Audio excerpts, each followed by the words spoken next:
Man, Jokic is having an incredible season. And I think I want to have a little conversation about it. We're getting towards the end of the year, and there's a lot of good basketball to be played. But right now, everything's kind of leaning into the NBA playoffs. Just how good has he been? But also, they're playing versus the Minnesota Timberwolves, a team that's beaten them 5 straight times. And look, the score advantage is 115 points more for the Wolves over the last 5 games than the Nuggets have been able to score. Why is that, and how can they get back on the winning side of things tonight? And how can their defense make a full improvement going into the NBA playoffs? Let's talk about all that and more here at Locked On Nuggets.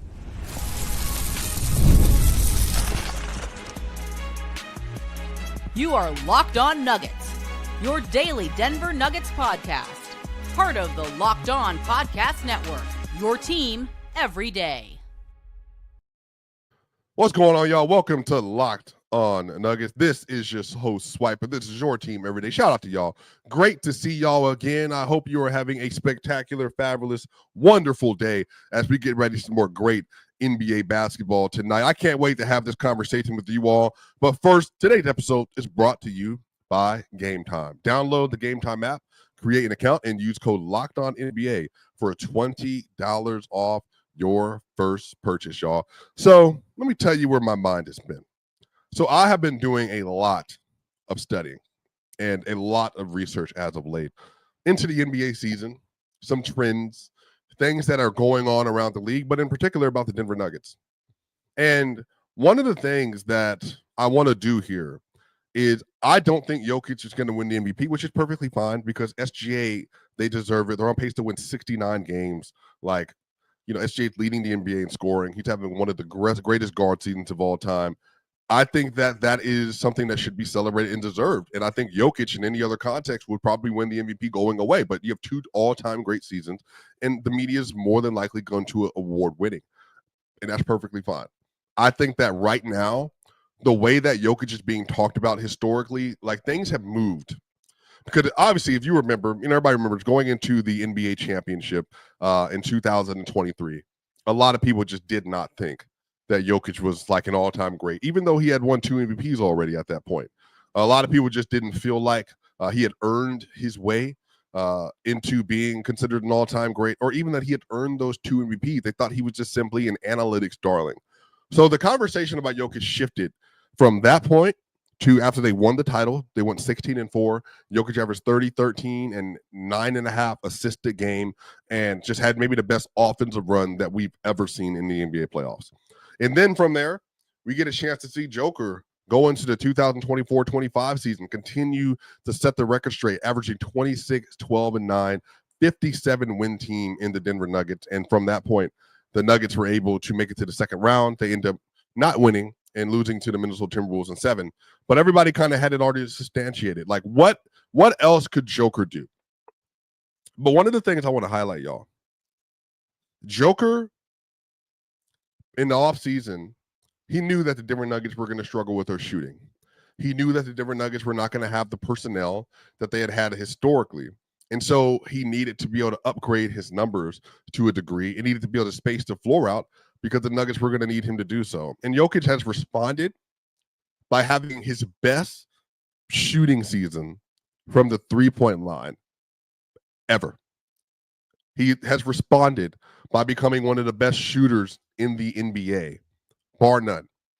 And Jokic, one of the things that I think is underappreciated about just how good he is and what he brings to the table is how malleable and how willing to adjust his game he is.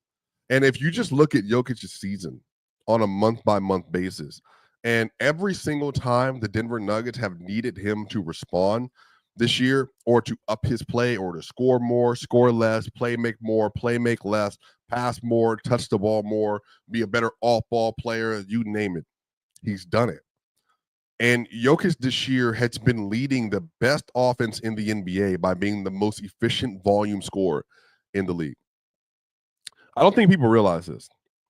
This year, Jokic is averaging 29.3 points per game, shooting 62% from 2, 41% from 3, and roughly 81% from the free throw line. Do you all realize that the only other season in NBA history where a player has averaged 28 or more points per game on 60, 40, 80 shooting splits is from Kevin Durant in the 2000 and I think the 21-22 season, or the 2022-23 season, in the 47 games that he played that season for the Brooklyn Nets into the Suns. That's the only other year where someone has scored on this kind of volume and this kind of efficiency. And I think one of the things that Joker is the victim of is very similar to what LeBron was at his apex as a scorer. It's that Joker's known as a passer, as a playmaker. Like, I got in a whole argument yesterday on a separate platform, Player's Choice. A lot of people, I think, don't realize that Joker is one of the best post scorers of all time, with the likes of Hakeem Olajuwon and Shaquille O'Neal. Jokic is one of the best mid-range shooters of this era, to the likes of Kevin Durant and Kawhi Leonard. Jokic is having one of the best three-point shooting seasons ever for a player 6'10" or above. Jokic is leading. I don't think people know this. Jokic is shooting 44% from three without the 20 heaves that he's taken this year. He is currently leading the NBA in distance taken on three-point shots and efficiency on those three-point shots. The only other player close is Kristaps Porzingis, shooting 40% from three, and Jokic is shooting 41% from three. And Kristaps is a primary deep three-point shooter within the Boston Celtics offense. The only players that are shooting threes from this distance comparable on the season are Trae Young, LaMelo Ball, Jordan Poole, and KP. And like I said, Jokic is the only one shooting above 41% from three. On 462 mid-range shots from 5 to 19 feet this season, Jokic is shooting 54.3%.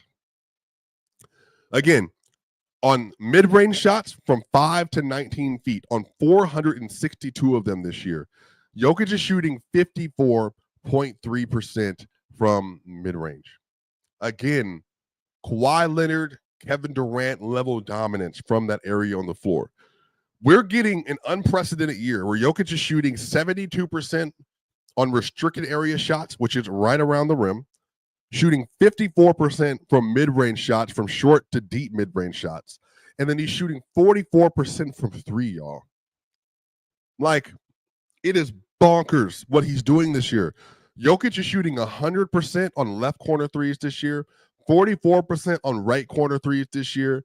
And without heaves, he's shooting 45.2% from three above the break.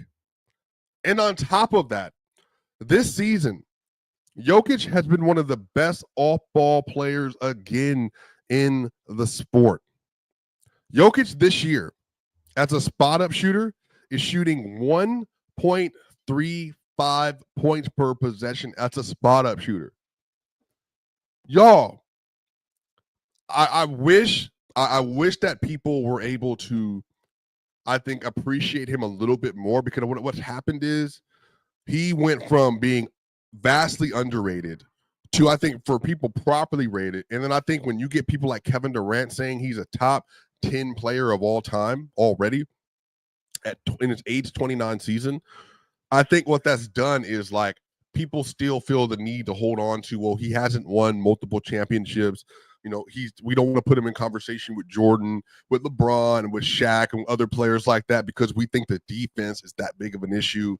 And what I'm saying is, I think defense is a part of the discussion with Joker, 100%. But what's happening is Joker is, like, so beyond what any other player has been able to put together as an offensive package, that now I think people are just being a little too hesitant to talk about just how great he is this year.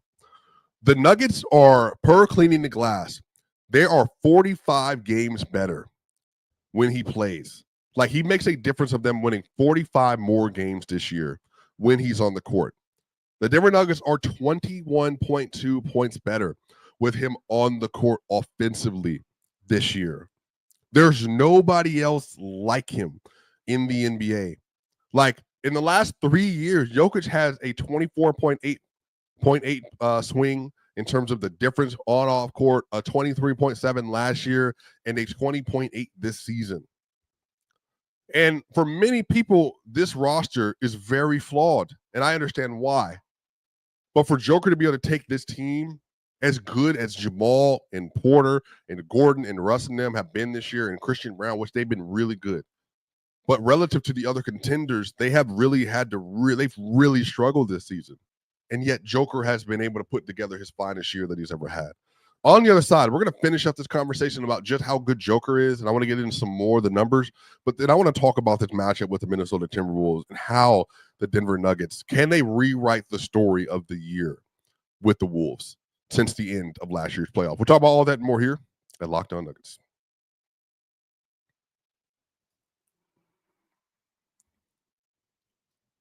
We are back here for the second segment of Locked On Nuggets. This is your host, Swiper. This is your team every day. Make sure, y'all, if you're watching this on YouTube, give us a like, share, and subscribe. We are on the way, y'all, to 10,000 subscribers. We're knocking on the door of 10,000 subscribers, and I know we can get there by the end of the playoffs, y'all. There are so many people in here who are not yet subscribed. Make sure, please, press that subscribe button, y'all. Y'all have no idea how much of a difference that makes for us and the channel. And then on top of that, make sure you listen to us on the audio side. Give us a 5-star review. That way more and more people can listen to the great content being made here at Locked On Nuggets by Matt Moore, Ryan Blackburn, and myself.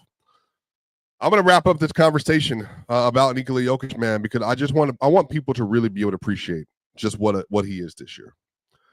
When Jokic is on court this year, the Denver Nuggets have a 125.4 offensive rating.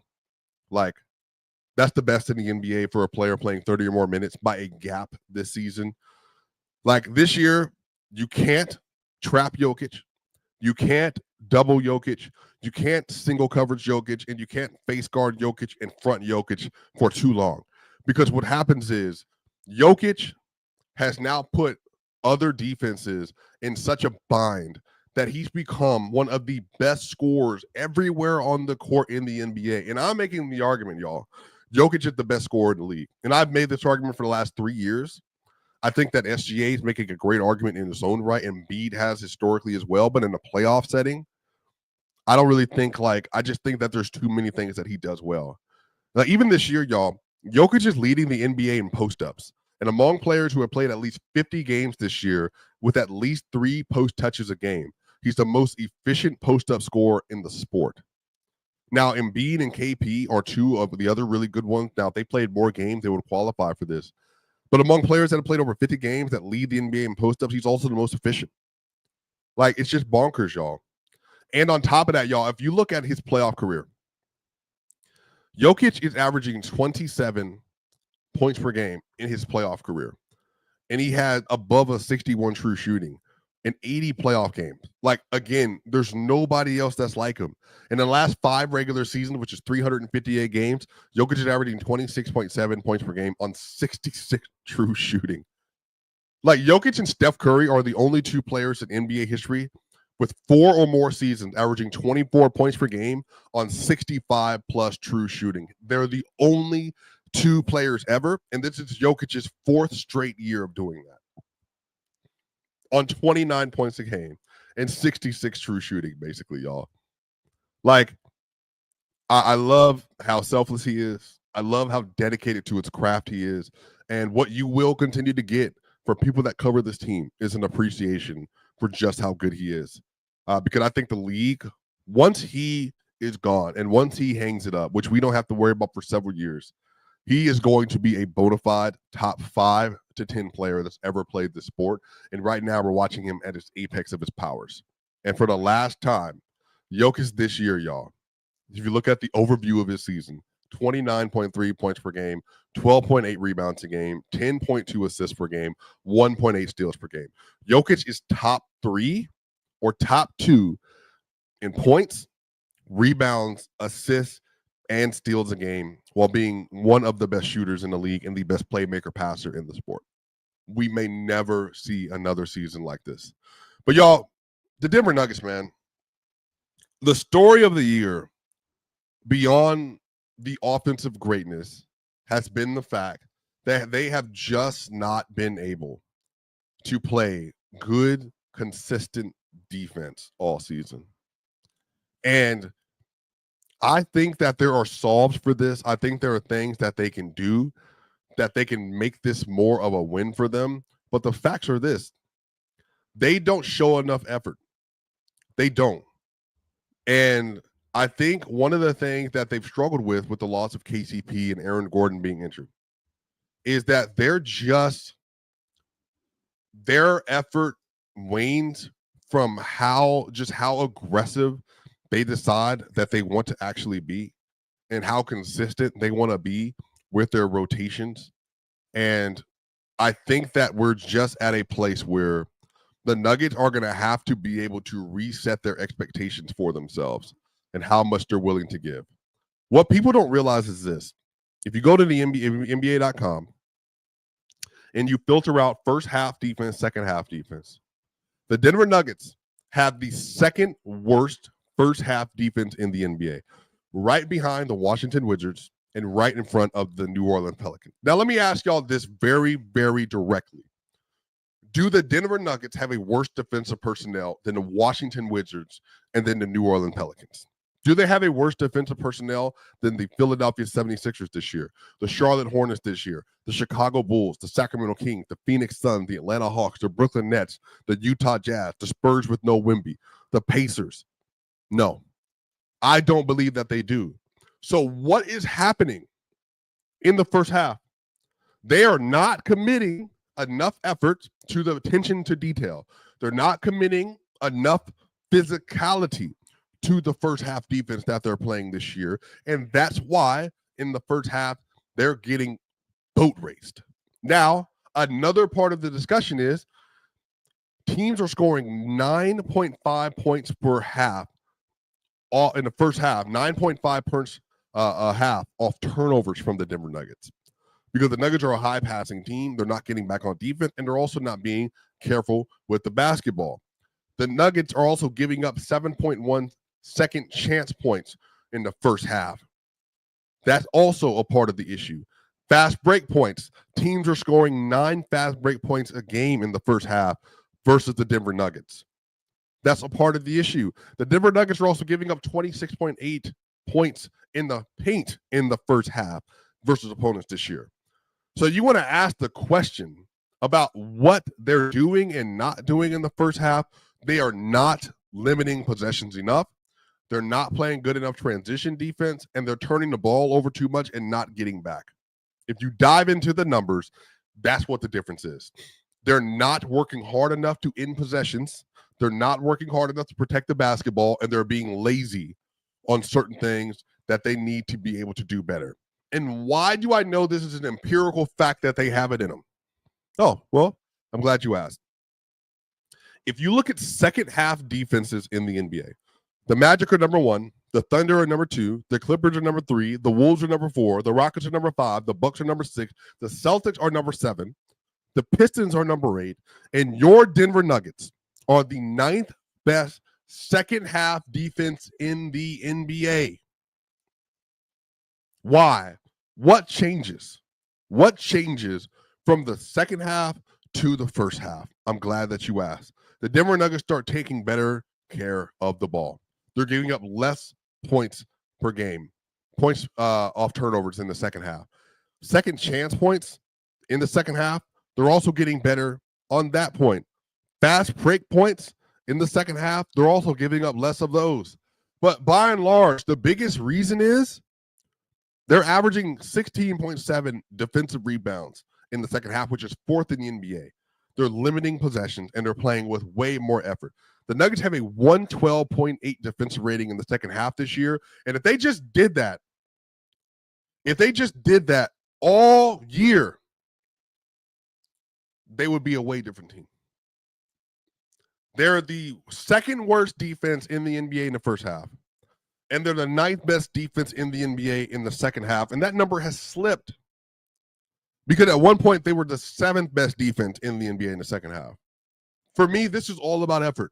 This is all about what you're willing to commit. And come playoff time, they're probably going to have to face one of the Wolves, the Warriors, or the Clippers in the first round. They have a good enough defense to be able to defend those teams when they play within themselves, when they play smart, when they play with effort. But if they're going to come out in the playoffs and try to just walk through the first half like they do and play with zero intensity, they're going to get mud stomped. And they know that. Malone knows that. And Jokic, this is also a part of the narrative. You do have to do everything offensively, but you also got to set that tone defensively. And Christian Brown, Peyton Watson, Michael Porter Jr., Jamal Murray, Russell Westbrook, Aaron Gordon, Zeke Naji, whoever plays in the game, they have to be playing with an absolute attitude, with their hair on fire, to win those possessions. And that's what is going to matter, man. That's going to be the biggest difference. They're going to have to do the little things that they have to do in order to win. On the other side, we're going to talk about this Wolves matchup tonight. We're going to talk about the Wolves series, why things have kind of shifted in the last 5 games versus the Wolves. But how do they get that momentum back tonight? We'll talk about all that and more here at Locked On Nuggets. Now, there's nothing like watching basketball live. The energy of the crowd, the sound of sneakers on the hardwood, or maybe even a celebrity sighting courtside. If you want to catch a game in person, Game Time makes getting tickets easier than ever. Now, Game Time's new feature, Game Time Picks, filters out all the fluff and shows you only the best deals on great seats, so you don't have to waste time scrolling through thousands of tickets. Now, easy ticket shopping. Look, I just checked the Game Time app, and there are amazing deals on some huge matchups coming up for your Denver Nuggets, especially all the great games they have coming up. The Warriors coming up on Friday. You get super deals, Game Time Picks, even highlight super deals, giving you the best bang for your buck. Also, peace of mind. With seat views before you buy, no surprise fees, and the lowest price guarantee, you can book with total confidence. So y'all, take the guesswork out of buying tickets with Game Time Picks. Download the Game Time app, create an account, and use code LOCKEDONNBA for $20 off your first purchase. Terms apply. Again, create an account and redeem code LOCKEDONNBA for $20 off. Download Game Time today. What time is it? Game time. We'll be right back for more here on Locked On Nuggets. We are back here for the final segment of Locked On Nuggets. This is today. I actually want to share a little something for you. So Michael Malone yesterday, he was asked about the upcoming matchup versus the Minnesota Timberwolves. And really, like, I think he gave a little bit of an interesting perspective into why exactly things look like they do. And I want to shout out DNVR for getting this video, but I'm going to play this for you all real quick. Make sure, let me know if y'all can hear this. I want to make sure that you can hear this so you can hear exactly what Malone had to say. But it's easy to say, we got to do something different. Well, we also just have to play a hell of a lot harder. I think they've approached these games like it's a rivalry, and I think we've approached these games like it's another game sometimes. And one of my coaches, Andrew Munson, this is his scout, he says that after every time we play them, he goes, I've watched their last 5 to 7 games, and they never play as hard as they do against us. And you can sense that. You can notice it. So you throw everything else out the window, you know, this team's beaten us 5 games in a row, and hopefully that can – that can resonate within our guys, and we can come out with the proper mindset tomorrow. But y'all, I mean, that's a big deal, y'all. That's a big deal. And I think for Malone to acknowledge that and just how important it is for this team to play with more fight, more tenacity, more intensity, it matters. And this is true, y'all. I watch a lot of Wolves games. Anthony Edwards has been one of my favorite players in the league this year. He's been one of the best volume shooters in the league. He has completely adjusted his game to what the Wolves needed, and I think he deserves that. He might even make first-team All-NBA this year, and if he does, he deserves it. But the Nuggets have to play harder. They have to take this matchup more personal, and not just Jokic. He's played well in large part versus the Wolves. Jamal Murray. Now, this is what I will say. Everybody knows I have been big up in Jamal Murray for a while now, for obvious reasons. He's playing really well. Jamal Murray, again, since December 1st, 23 points a game, 6 assists, 4 rebounds a game. He's shooting 49% from the field, 42 from 3, and 92% from the free throw line. Like, that's great. He's had excellent games versus the Boston Celtics and versus the OKC Thunder. Like, he has been excellent versus some really good defense, including the Houston Rockets this year with no Jokic. He destroyed the Houston Rockets and all the defenders that they have. But y'all, versus the Wolves this year, Jamal is averaging 14, 3, and 5 on 42, 31 splits. Now, the game that he has 6 points, the first one, he ended up leaving the game early. And he was a +8 in those minutes, but he left the game early because that's when Julius Randle ran his shoulder into his head on accident, and he got a concussion. But in the next game, Jamal Murray had 25 points. He shot 62, 60, 100 splits, but he was a -23. They got dog walked. And then in the last game, March 12th, 12 points, 5 rebounds, and 8 assists. 26% from the field, 20 from 3. And he was a -19 in those minutes. Jamal, this is his toughest matchup in the league. And he has been really good versus some really aggressive defenses. Tonight needs to be another night that he sets the tone as a scorer, that he sets the tone defensively. Tonight needs to be another night that he's able to backpack a little bit without Jokic. And Aaron Gordon, again, if the Nuggets play their starters, if Aaron Gordon's there, if Michael Porter Jr. is there, Christian Brown, Peyton Watson, they all have to be willing to do their job and play rugged defense this year. Michael Porter Jr. in the first game this year, when it was a close game, had 26 points versus the Wolves. He shot 61% from the field and 43 from 3. He had a really good game. But the next 2 games, 11 points, no rebounds. The next game, 10 points, 9 rebounds. He was a -48 in the last 2 games versus the Wolves. Again, they need their second and third best options to play well versus this team. Jokic, one of the things the Wolves do is they secure the glass really well. Jokic is only averaging 6.7 rebounds a game. He's averaging 27 points and 9 assists. Now he's shooting really well. He's averaging 26.7 on 66 true shooting versus the Wolves. But he's a -48 in the last 2 games as well. Like, they're not playing physical enough. They're not playing physical enough. They're not playing aggressive enough. They're not taking the matchup personal enough. And especially going into the playoffs, y'all, like, if you look at the current NBA standings, man, right now, the Nuggets are slotted as the 3 seed. The Wolves are currently the 7 seed, but they're a half a game behind the Warriors. If the Nuggets take care of business tonight, they can further move themselves another half a game above the Lakers in the 3 seed. They can get within 1 full game of the Houston Rockets for the 2 seed. That's important enough.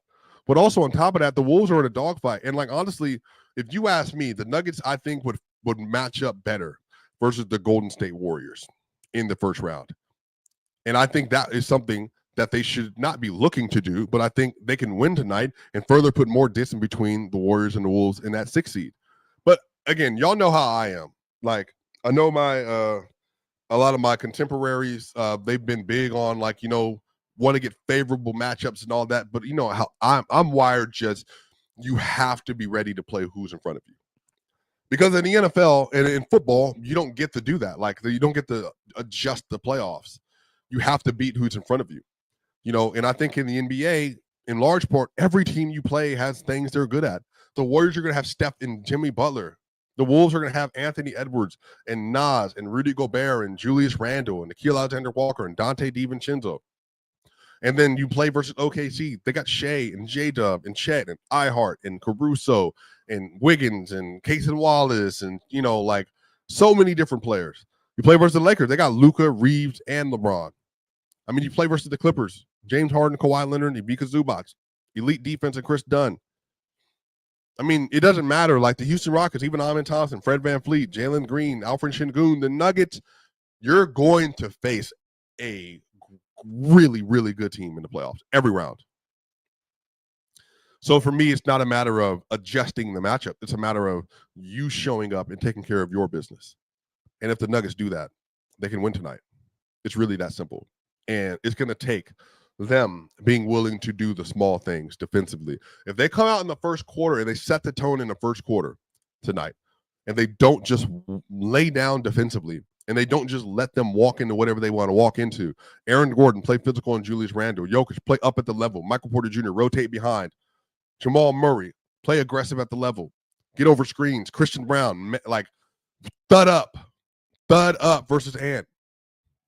You set the tone in the first quarter, the whole game looks different. But if you lay down in the first quarter, you're going to lose. Tonight, I think the Nuggets do win tonight. I think this is going to be an important game for them. I think this is the game where Malone, they know they've lost 5 straight. They know they need to look a little different. So we'll see. But it's still going to be a tough matchup because the Wolves, they feel super confident and they're going to play as hard as possible tonight as well. But y'all, make sure y'all like, share, and subscribe. Let me know what y'all think about Jokic's season this year. Again, I think he's the best player in the world. He's having the best season in the NBA, but that's not what the MVP is. I would give him more than likely the MVP this year if I was a voter, because I think he's had the best and most impactful year. But again, for the media, you win 69 games, and you're also having a historically great year on your own. I see why he's going to win. But also on the other side too, y'all, let me know what you think about the Denver Nuggets defense. 9th in the second half, 29th in the first half. Why do you think that is? Make sure y'all like, share, and subscribe. This is Swiper. See you on the other side.